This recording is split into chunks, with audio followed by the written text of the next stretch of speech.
Olá, criptomaníacos!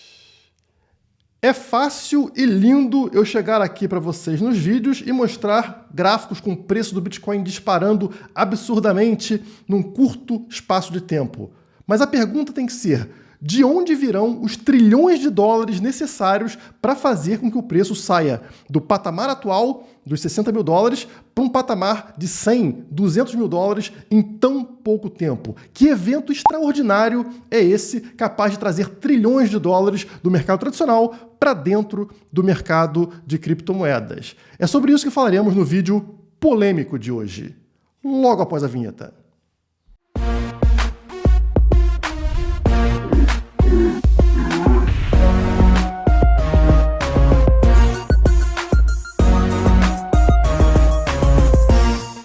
Você que está procurando educação, carteira de criptomoedas, exchange de criptomoedas, P2P para fazer compra e venda, qualquer coisa você encontra aqui embaixo na descrição do nosso vídeo. Vai lá que tem vários links explicando o que você encontra em cada um deles. Faça bom proveito, tenho certeza que você vai encontrar coisas muito interessantes. Bom, hoje vamos começar direto aqui nesse gráfico bonito, né? É tão bonito que merece um like, não merece? Então deixa um like aí, porque a gente está comparando aqui os três ciclos de alta, né? Os três últimos ciclos de alta, 2013, 2017 e 2021. E o interessante ao analisar esse gráfico é a gente notar como eles são parecidos. E eu não quero ficar fazendo aqui uma análise gráfica sobre isso aqui. O que eu quero mostrar para vocês é como o Bitcoin é maluco, né? De um dia para o outro ele tem uma disparada absurda e totalmente inesperada. Então olhem aqui nesses gráficos que a gente tem o mês de julho marcado aqui, né? E vocês notam que a subida até o mês de julho, ela é uma subida relativamente tranquila quando a gente analisa o gráfico como um todo, né? Afastando o gráfico. E a gente percebe que tanto em 2013 quanto em 2021, o preço bateu aqui no 1,61 da Fibonacci e depois caiu até julho. E a partir daí voltou a subir. Já em 2017 não chegou no 1,61, né? Ele teve uma queda antes, aqui em julho, né? E depois também voltou a subir. E notem que coisa incrível, né? Aqui, nesse círculo amarelo, a gente tem novembro, portanto, o momento que a gente está agora. E olha só o que acontece em todos os ciclos de alta de novembro até a virada do ano. Então, quer dizer, a gente está falando aí de praticamente um mês, né, ou pouco mais de um mês, que foi essa disparada que a gente teve em todos os gráficos, né? Olha o tamanho da subida em comparação ao que aconteceu antes, né? Então, é uma subida muito forte num período extremamente curto, tanto em 2013 quanto em 2017, e a tendência, né, se a gente pegasse o histórico, seria uma disparada aqui do Bitcoin, atingindo aqui a faixa dos 200 mil dólares, né, que bateria lá no 2,272 da Fibonacci, onde foi alcançado nos ciclos anteriores, tá? 2013 teve a disparada saindo aqui dos 200 dólares até 1.200 dólares, né? Em 2017, teve a disparada da região aqui dos 4, 5 mil dólares até os 20 mil dólares, e agora seria disparada desta faixa dos 60 e poucos mil dólares até 200 mil dólares. Só que é importante a gente ter a noção de que quanto maior fica o mercado, mais difícil a gente ver esse tipo de movimento absurdo. Por quê? Porque aqui atrás, em 2013, por exemplo, alguns milhões de dólares eram suficientes para fazer o preço dar essa disparada. Agora, a gente está falando do mercado aqui no Bitcoin de mais de 1 trilhão de dólares. Ou seja, para dobrar o preço, né, para o preço sair aqui dos 60 mil e chegar em 120 mil dólares, é necessário uma entrada de 1 trilhão de dólares dentro do período aí de um mês e meio, mais ou menos, né? Então, quer dizer, é um fluxo muito grande de dinheiro, ao contrário do que acontecia lá atrás. Então, quanto maior fica o mercado, a tendência é que ele fique menos volátil, né? Fique mais difícil você conseguir uma entrada muito grande para ter uma multiplicação enorme no seu patrimônio. Quem investe aí em shitcoin sabe disso, né? Você pega uma moedinha com valor de mercado de, sei lá, 2 milhões de dólares, qualquer cara que entrar ali com 500 mil vai fazer o preço dessa moeda disparar tremendamente. Então, qualquer 500 mil, qualquer 1 milhão faz o preço disparar. Já no Bitcoin, você precisa aí de bilhões de dólares para ter esse mesmo movimento.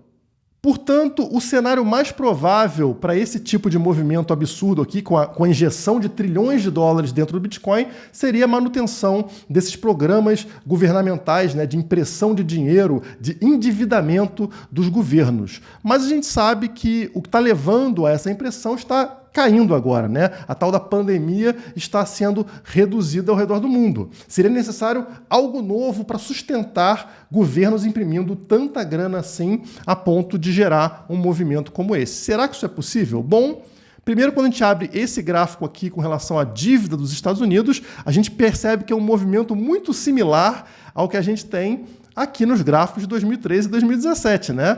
É um gráfico maluco e é isso que os governos estão fazendo, ou seja, imprimindo dinheiro para bancar essa festa toda. E isso está sendo acentuado principalmente aqui nos últimos anos, né? Se pegar a última década aqui de 2010 para 2020, a gente vê essa subida ficando mais íngreme, ou seja, mais endividamento por parte do governo, nesse caso aqui, o governo americano, mas serve para qualquer país, né? Então notem que absurdo, onde a dívida aqui, até mais ou menos a década de 80 e 90, estava ao redor de $1 trilhão e agora aqui já superou os 23 trilhões de dólares, tá? Então, isso aqui sustenta subidas dentro do Bitcoin, porque o Bitcoin está ligado justamente a esse tipo de atitude por parte dos estados, né?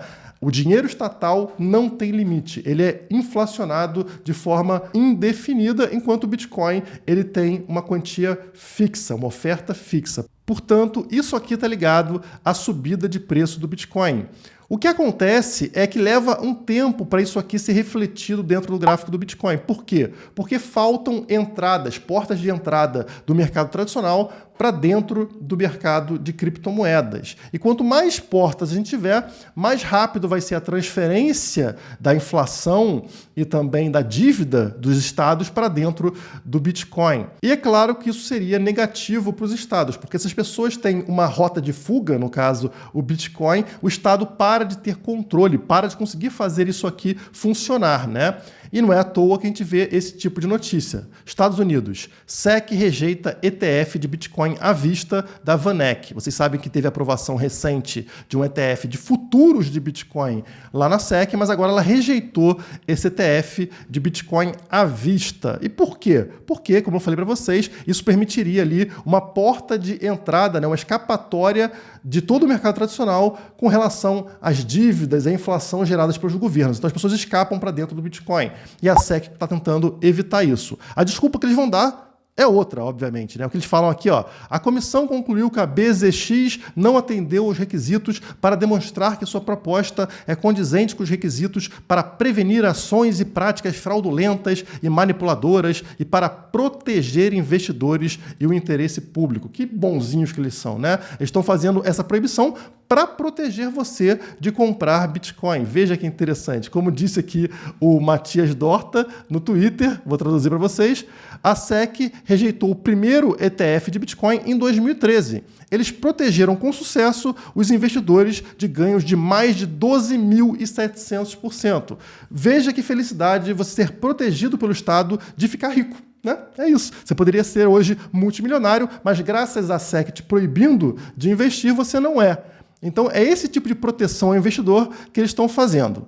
Como bem pontuou o economista Fernando Urich, o Bitcoin ele é uma ferramenta para desobediência civil contra opressão financeira dos países, servindo como uma válvula de escape para populações em crise financeira, algo que agora é global, né? Crise financeira está em todos os países. A gente viu aí, por exemplo, os Estados Unidos com a maior inflação dos últimos 30 anos. E o Bitcoin serviria justamente para as pessoas terem essa válvula de escape, né? Escaparem de uma situação crítica como essa. Então não é à toa que a SEC vai lá e não vai aceitar um ETF à vista de Bitcoin. Mas isso somente por agora. A gente sabe que é inevitável, né? Eles estão somente atrasando esse processo. Agora, como que o Estado faz para evitar desobediência civil, né? Pessoas se voltando contra os governos? Bom, eles precisam gerar dependência, tornar você dependente do Estado. Porque aí, se você depende do Estado, como é que você vai atacar o Estado? Não é possível, né? E a forma de você criar essa dependência é proíba pessoas de terem liberdade, de trabalharem, de gerarem renda, e aí você dá o dinheiro para elas. O Estado banca isso, né? Ele imprime dinheiro, desvaloriza o dinheiro, mas ele está te bancando. Então você se torna dependente daqueles parasitas. E aí não é à toa que a gente vê esse tipo de coisa acontecendo. O que está por trás do apoio ao quarto cheque de estímulo? Então, como a gente viu aqui no Brasil, onde as pessoas recebem dinheiro do governo ao longo da crise, lá nos Estados Unidos já estão falando em quarto cheque de estímulo econômico, tá? Vamos ler a matéria aqui. Alguns políticos estão defendendo uma quarta rodada de estímulos que efetivamente tornaria estes pagamentos recorrentes até o final da pandemia. Notem aqui algo importante, tá? Pagamentos recorrentes até o final da pandemia. Quando é o final? Ninguém diz, né? Então, quer dizer, é importante para eles que a pandemia não acabe. Grave essa sentença. Mas vamos continuar aqui. Aí, mais para frente, eles falam, mais de 2,8 milhões de pessoas nos Estados Unidos assinaram uma petição online que pede aos políticos para passar uma lei de envio de $2.000 mensais de pagamento. E aí, obviamente, os políticos gostaram da ideia, né? Claro, vamos ficar pagando $2.000 para o pessoal ficar em casa, ficar trancado dentro de casa, não trabalhar. E aí a gente consegue criar essa dependência do povo junto ao Estado. E aí, no dia 30 de março, 21 senadores, todos democratas, ou seja, todos da esquerda americana, assinaram uma carta para o presidente Biden defendendo esse pagamento recorrente de estímulos. Mas, como eu destaquei para vocês, a ideia desses políticos é que esses cheques continuem sendo emitidos até o fim da pandemia. E como é que eles podem fazer para garantir que essa pandemia nunca acabe? Bom, começa assim. CNN Brasil, tá? Pesquisadores apontam grandes chances de novas pandemias com mudanças climáticas. E aqui tem algo bem interessante, porque eles dão um checkmate na gente. Eles nos deixam sem saída. Eles estão dizendo, ou você vai ter novas pandemias, ou você investe no combate a mudanças climáticas. As duas coisas precisam de dinheiro. Então, quer dizer, se tiver pandemia, os governos continuam emitindo cheque, continuam imprimindo moeda, ou, para combater mudança climática, como é que eles fazem? Emitem também nova moeda. Não tem jeito, eles vão continuar imprimindo dinheiro, como a gente percebe nessa outra matéria, O Globo, tá? Saiu agora também. Investimentos estão muito abaixo do necessário para evitar os efeitos mais catastróficos das mudanças climáticas. Já te deram a dica aqui, ó. Investimentos estão muito abaixo do necessário. Ou seja, precisamos de mais dinheiro do povo para combater esse negócio chamado mudança climática, né? Então, se não for combater pandemia, combata a mudança climática. E a matéria diz o seguinte: levantamento do Climate Policy Initiative indica que o mundo precisa ultrapassar a marca de 4,3 trilhões de dólares em investimento no clima até o ano de 2030, para limitar o aquecimento global a 1,5 graus Celsius. E estão aqui parte dos trilhões de dólares necessários para fazer o Bitcoin, por exemplo, ter um pump. Mas, enfim, o Estado já falou, precisa desses trilhões todos do seu dinheiro para resolver esse problema. Agora, esse tipo de questionamento que eu estou fazendo aqui no vídeo acaba ajudando numa desobediência civil. As pessoas refletem e falam, pô, isso não faz sentido. Eu não vou pagar trilhões de dólares para combater algo que é totalmente subjetivo, como, por exemplo, mudanças climáticas. Não acho isso certo. Então, como que o Estado vai fazer para impedir a desobediência civil? Ele precisa usar força para impedir que isso aconteça. Então, você não pode pensar, você tem que seguir cegamente aquilo que o Estado te fala, tá? E a forma de fazerem isso, é claro, é usando a força, como, por exemplo, está acontecendo agora na Áustria.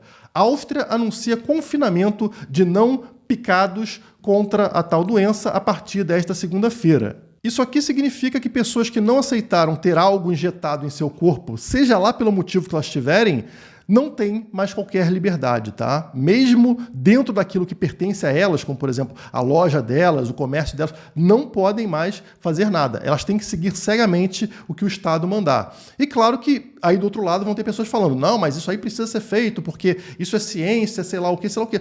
Mas essa é uma decisão que cabe somente ao indivíduo. O corpo é daquele indivíduo. Se essa pessoa tiver algum efeito colateral ou morrer, ninguém tá nem aí para isso, tá? Vai ser somente um número, uma planilha. Então, Quem tem que decidir é quem vai sofrer um possível efeito colateral, como sempre foi na medicina, né? Você não pode forçar alguém a fazer transfusão de sangue porque vai ajudar outra pessoa. Não existe isso, né? A pessoa tem que fazer algo porque ela concorda com aquilo. O corpo é daquela pessoa e não do Estado. E algumas coisas estão acontecendo ao redor do mundo que fazem com que parte da população tenha dúvidas sobre injetar ou não determinada coisa. Como, por exemplo, essa matéria aqui da Veja Saúde saiu em 4 de novembro de 2020, quando nada disso estava sendo comentado. E olha o que a matéria falava. Provado. Mortes por doenças cardiovasculares no Brasil sobem na pandemia. Então, eles provaram, tá? Eles pegaram aqui estudos provando que mortes por doenças cardiovasculares estavam subindo. E aí, na matéria, eles não chegam a um consenso. Eles não entendem por que isso está acontecendo.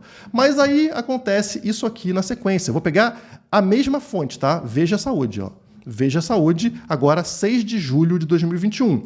Miocardite e picadas dessa empresa e dessa empresa. Entenda a relação.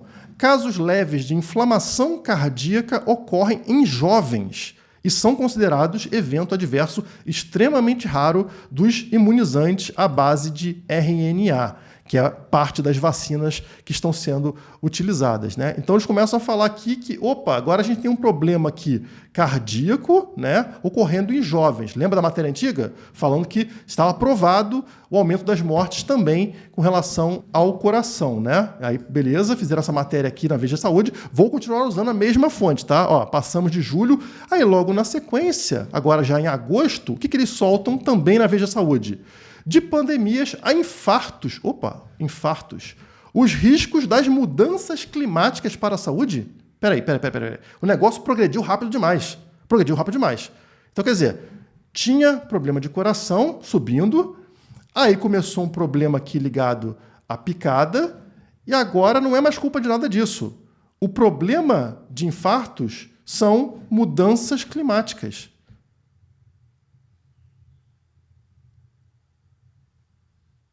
Mas vamos voltar um pouquinho aqui, que está meio confuso, né? Então, quer dizer, o problema dos infartos são as mudanças climáticas. E como é que a gente resolve mudança climática mesmo? Deixa eu ver se eu encontro aqui. Ah, claro. A gente precisa de investimento para evitar a mudança climática. Então, tá, entendi. Então a gente está com um problema aqui de infarto, mas se a gente jogar bastante dinheiro na mão do político, dos estados, a gente resolve esse problema, porque o problema do infarto está ligado à mudança climática e não a tudo que está acontecendo agora. Então, essas matérias estão surgindo no mundo todo, como, por exemplo, aqui em inglês está falando o seguinte: a pandemia aumenta o risco de ansiedade e, portanto, de problemas cardíacos. Estudo. Ciência, né? Ciência. Então, quer dizer, aqui eu estou dizendo o seguinte: como na pandemia a gente fica mais ansioso, estamos tendo mais problema de coração, entendeu, pessoal? Então, é outro estudo mostrando isso aí para vocês. E aqui outra matéria agora do The Times, né? Super importante mundialmente, falando: aumento de ataques cardíacos são atribuídos ao estresse da pandemia e à dieta pobre. Com certeza a gente está comendo mais ovos e bacon, como a matéria mostra na foto aqui, e é por este motivo que a gente está tendo um número muito maior de ataques cardíacos. Entendeu? Tá tudo aqui ligado, faz todo sentido, como vocês podem perceber, né? É questão aí de meio ambiente, é questão de estresse, a dieta desbalanceada, isso aí está levando a esses problemas. E como vocês percebem, existe motivo para certas pessoas não confiarem exatamente naquilo que o Estado está mandando elas fazerem. E as pessoas preferem não fazer. Elas falam: não, eu sempre segui tudo certinho, mas dessa vez eu preferi pensar um pouco, então não vou fazer exatamente o que estão falando. Eu prefiro não fazer. E aí vai lá, o governo faz o quê? Como a gente viu na matéria, ele prende você, ele proíbe você de sair de casa, ele proíbe você de trabalhar. E claro, as pessoas defendem, porque é ciência. Então, ou você se curva ou você está preso. É exatamente assim que eles evitam uma revolta popular, né? Ou como o Fernando Urich disse, desobediência civil. É a forma que eles encontraram para evitar qualquer tipo de desobediência. E a mesma coisa que está acontecendo agora com relação à doença vai acontecer também com relação a mudanças climáticas. Se você não seguir exatamente o que o Estado te manda com relação à mudança climática, você também não pode sair de casa, você não pode fazer suas coisas. Por isso que a gente vai ter um passaporte ali que vai estar tudo registrado. Se a gente não agir conforme o Estado manda, a gente vai ter nossas liberdades reduzidas ou removidas, como acontece, por exemplo, na China. A intenção de todos os governos é justamente fazer esse tipo de passaporte com crédito social para dar uma nota para você como cidadão, se você está comportando bem ou se está se comportando mal. Mas não fique muito estressado, porque senão você pode ter um outro problema, como a matéria fala aqui, de síndrome do coração partido. Olha só que nome diferente, né? Então eu estou falando aqui que a doença está aumentando os casos de síndrome do coração partido. O que seria isso? Estudo publicado em fevereiro pelo Journal of Cardiac Surgery mostra que antes da pandemia, entre 1,5% e 2% dos casos de síndrome coronariana aguda eram atribuídas a cardiomiopatias associadas ao estresse.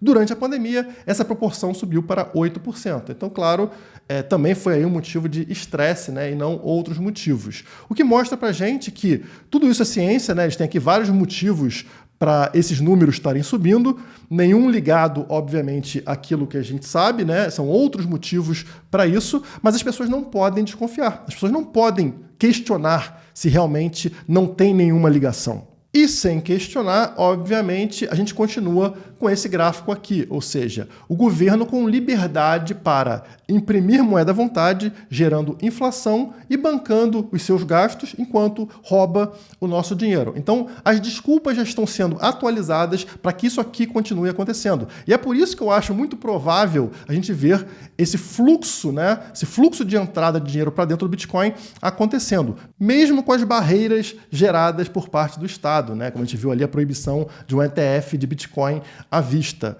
Temos muitos fundamentos para acreditar em subidas fortes de preço. Eu não diria que tão fortes quanto dos ciclos anteriores, mas fortes o suficiente para levar o Bitcoin pelo menos até $100 mil aí no curto prazo. Não sei se até o final do ano ou se até o primeiro trimestre de 2022, mas os fundamentos estão na direção correta, né, de forma similar aos ciclos anteriores. Enfim, eu trouxe somente as notícias aqui. Você faz o que você quiser da sua vida, né? Eu sou um libertário, portanto, eu acho que você é quem controla a sua propriedade, incluindo a propriedade do seu corpo, tá? Não tem nada a ver, cada um faz o que quiser. Eu somente trago questionamentos que eu acho que são importantes, até para a gente entender a dinâmica desse mercado, né? Por que mais dinheiro será impresso e mais dinheiro entrará para dentro das criptomoedas. Se você curtiu esse vídeo, deixe o seu like e deixe os comentários aqui, concordando ou não, né? Deixe os comentários aqui embaixo para a gente debater. Por hoje é só, muito obrigado e até a próxima.